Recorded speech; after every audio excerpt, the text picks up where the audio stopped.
tudo bem? A corrida eleitoral começou oficialmente no dia 6 de julho. Mas antes disso, apesar do impedimento legal, as campanhas foram abertas com diversas promessas feitas pelos candidatos. Dilma Rousseff, José Serra e Marina Silva despejaram ao público várias promessas. Segundo a reportagem da revista Isto É, se os candidatos resolverem cumprir todas as propostas lançadas ao Brasil, o país será bem diferente, mais rico, justo e atencioso com seus cidadãos. Convidamos hoje o cientista político e professor universitário Eduardo Viveiros, que já virou até um analista político do programa Contraponto. Eduardo, obrigado por mais uma participação e ter aceito o convite aqui para o programa Contraponto. Eu que agradeço, é um prazer estar aqui com você.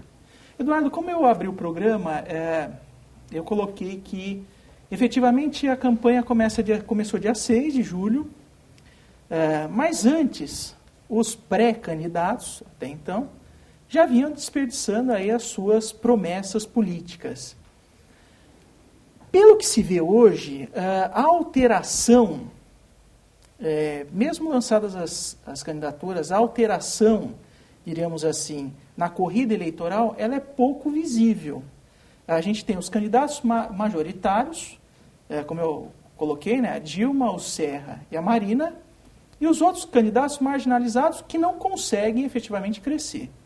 Você acha que essa campanha ela tem efetivamente só 3 candidatos?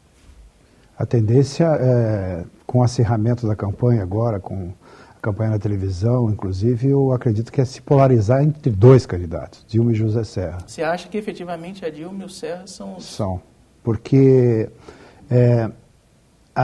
a forma como que eles se apresentaram desde a pré-campanha, a forma como a mídia está divulgando, e também a estratégia do governo, principalmente a estratégia do Lula e do PT, foi fazer com que a eleição fosse polarizada para que se fossem contrapostos 2 estilos de governo, né, que é o antigo governo FHC e o governo Lula. E parece que essa estratégia deu certo. Então você, pelo que você está dizendo, me parece mais que a campanha não é uma campanha entre Dilma e Serra, mas é uma campanha entre FHC e Lula. É uma disputa efetiva entre os 2 grandes líderes dos partidos, é isso? Essa é a estratégia do Lula, né? Claro que a campanha em si, a apresentação da candidatura da Dilma, como o Serra está se colocando, vão levar a campanha para outras direções. Isso vai ser um jogo de forças, de tensões, de projetos que vão estar se confrontando, né?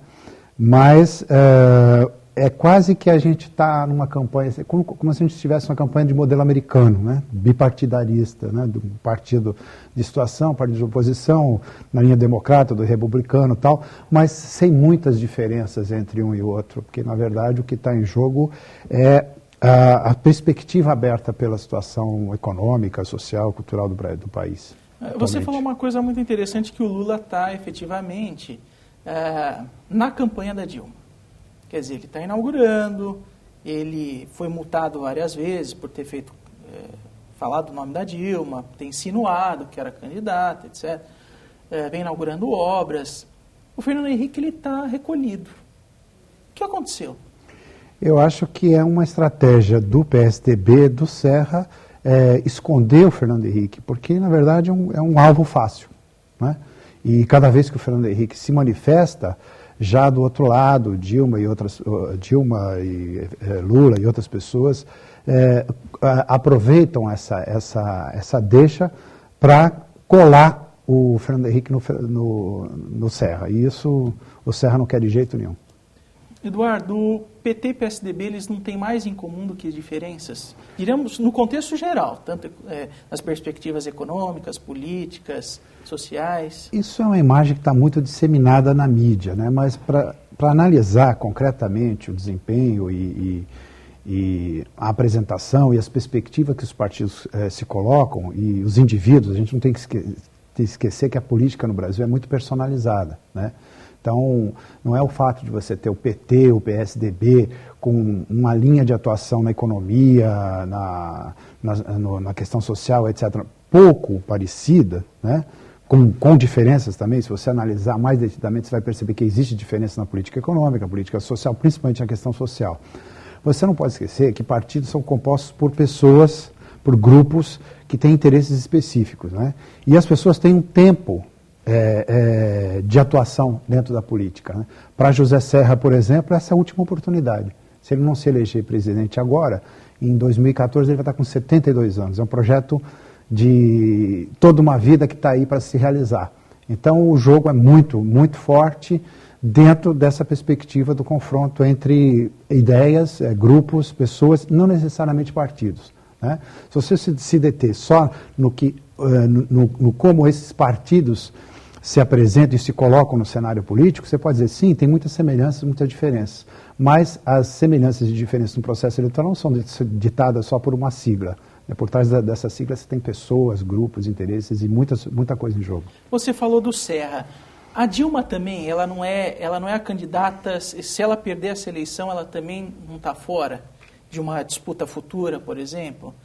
Porque causou uma certa celeuma o Lula ter escolhido a Dilma como uma candidata à revelia do partido. Não foi o partido que ungiu a Dilma, foi o Lula que indicou. O Lula é o grande eleitor do PT, é o grande cabo eleitoral, é a pessoa que tem a voz, até parodiando um pouco aquela música do Chico, né? É o dono da voz e a voz do dono, né? Quer dizer, ele é um pouco o dono do PT, né? Claro que pode, por trás disso, dessa escolha da Dilma como candidata do PT, pode ter um projeto individual até, um projeto egoísta, entre aspas, né, do Lula de voltar em 2014, etc. Só que né, até o Fausto do Goethe mostra isso, entre criador e criatura há uma diferença muito grande. A criatura pode engolir o criador.